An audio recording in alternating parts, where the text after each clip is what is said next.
Body World's exhibitions began in 1995, and since then over 36 million tickets have been sold worldwide, with shows in over 24 countries. Today we're at Body World's Pulse in New York City to check out the plastic corpses like the one behind me that you have to see to believe. Death is taboo in Western culture. We rarely discuss it, have trouble coping with it, and almost never physically come face to face with the dead. Body World's Pulse focuses on the impact the 21st century has on our lives, and more specifically, the stresses of living in a large urbanized city like New York. Our brains are overstimulated by technology, we have too many options, and we are surrounded by stressful public transportation and overly polluted skies.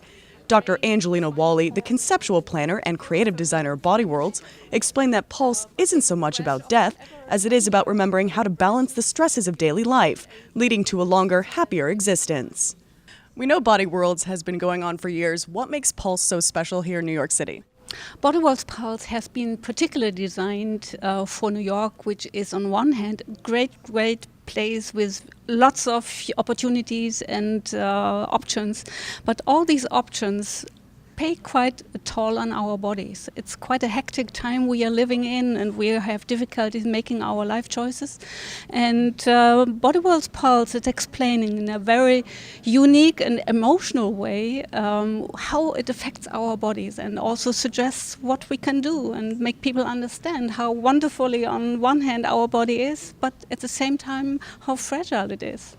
Angelina also happens to be the wife of the man who made it all possible, Gunther von Hagens, who invented the process he calls plastination in 1977. The plastination process replaces a body's water and fat with certain plastics and resin, leaving behind a specimen that is odorless, pliable, and unable to decay. Now, I know on the surface it seems like it's a show about death, but you really emphasize life in this exhibit. Exactly. Body WorldsPulse is all about life, it's all about you, and it compels our visitors to think about their own lives, to strive towards a healthy and vital life throughout next years to come. This is the most mind-blowing. Explain the man balancing on all the balls here. Well, this is a very unique and dramatic installation that we have here. It shows the human body in a way you would never see even as an anatomy student, with very beautiful and very aesthetic anatomical dissections.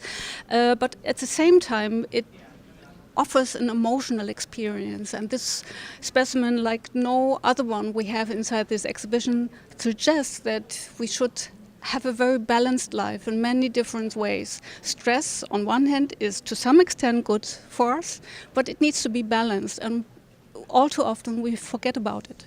Body Worlds reels in millions of visitors a year, but the truth of the matter is the exhibit is centered on the display of human corpses, and the exhibit has always had its critics. I know Body Worlds has its critics. What do you have to say to them? Well, I mean, Body Worlds is designed for those who are interested to find out about themselves. And all the specimens are on display are originating from people who have decided during lifetime to be part of it. And I think it's good Western culture to follow people's last wish. And the exhibition is so educational and is offering a very profound and emotional experience to everyone who is interested in it. I think over the many years, Body Worlds has shown that it has a very sincere, a very profound, and a very beneficial goal for everyone. Body Worlds Pulse will be on display at Discovery Times Square, New York City until January 5th, 2014. Marisa Christian, IB Times TV.